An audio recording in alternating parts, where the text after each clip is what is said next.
Olá! Hoje a gente vai mergulhar num método que promete uma transformação bem profunda, sabe? Ele junta ferramentas da psicologia com princípios da fé. A gente vai usar o material do próprio autor, o Bringuente, para entender direitinho qual é a estrutura por trás dessa promessa de renovar a mente e o espírito. Vamos lá!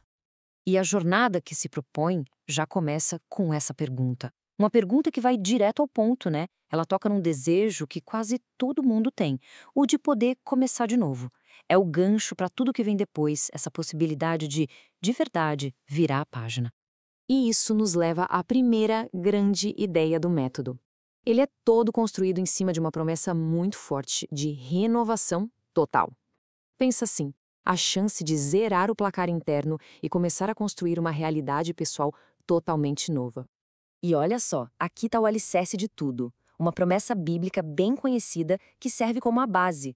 A ideia de se tornar uma nova criatura não é só um conceito espiritual ou abstrato. Pelo contrário, é apresentada como ponto de partida para uma mudança real, que dá para sentir na prática. Ok, mas para renovar alguma coisa, primeiro a gente precisa entender o que está precisando de conserto, certo? E é exatamente nisso que a gente entra agora. Vamos ver quais são os problemas e as lutas internas que, segundo o método, seguram as pessoas e impedem elas de viverem plenamente. Antes de dar as respostas, o material lança essa pergunta para a gente refletir um pouco. É um convite para pensar. O que será que individualmente funciona como uma âncora na vida de alguém? O que prende a pessoa num lugar de sofrimento ou de não sair do lugar? E a resposta vem nessa lista aqui. São as barreiras mais comuns: trauma, ansiedade, medo, aquela mania de deixar tudo para depois. A lista basicamente nomeia os inimigos internos que muita gente enfrenta no dia a dia. A partir daí, o método se apresenta como uma solução para dissolver cada um desses fardos. Beleza, o problema foi identificado. Mas e aí, como é que se resolve isso? É agora que a gente vai ver as ferramentas que são propostas. Uma mistura de técnicas da psicologia com princípios espirituais, todo para derrubar aquelas barreiras que a gente acabou de ver.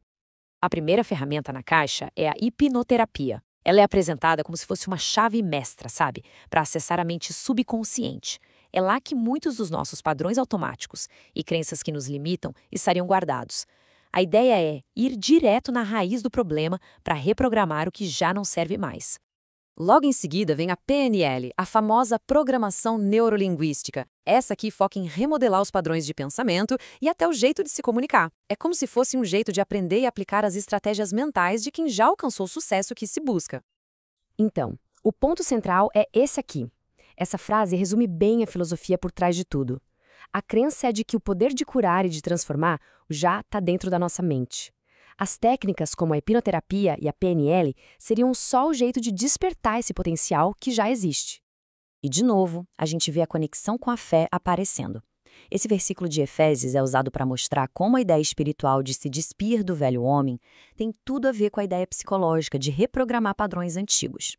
A linguagem pode ser diferente, mas o objetivo, no fim, é o mesmo. Bom, a gente já entendeu o processo, o como, agora a conversa muda para o resultado. O foco aqui é descrever como seria essa vida transformada, a vida que seria possível depois de aplicar o método. O primeiro resultado prometido é esse: uma confiança que não se abala. A ideia é que, quando a gente tira as crenças que nos limitam do caminho, uma autoconfiança que é natural, que já estava lá, finalmente pode aparecer com força total. Logo depois, vem a promessa de ter uma mente mais clara e um sentimento de felicidade mais constante. Chega de mente nublada pela ansiedade ou presa no passado. A ideia é ter foco e alegria no presente, no agora. E claro, não podia faltar a busca pela tranquilidade. Esse também é um pilar da promessa. O fim daquele conflito interno, daquela briga que às vezes a gente tem com a gente mesmo, levando para um estado de paz que dura. E para fechar, o grande objetivo: encontrar e viver uma vida com mais significado. Que a transformação não seria só para se sentir bem, mas para viver de um jeito alinhado com um propósito maior. Essa tabela aqui é ótima para visualizar a jornada completa. De um lado, o velho eu, que é definido pelo que já passou, que está só sobrevivendo. Do outro, o novo eu, guiado por um propósito, prosperando. É um resumo bem impactante da transformação que é proposta. A parte final da comunicação muda um pouco o tom. Ela não é apresentada como uma venda, mas sim como um convite, um chamado para que a pessoa decida, por conta própria, começar essa jornada de transformação pessoal.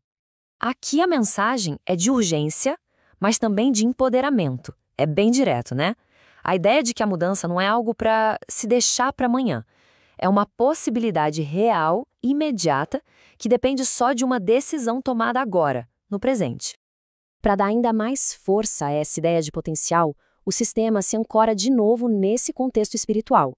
A afirmação de que somos filhos de Deus é usada para reforçar que todo mundo já tem um valor imenso e um potencial gigantesco dentro de si.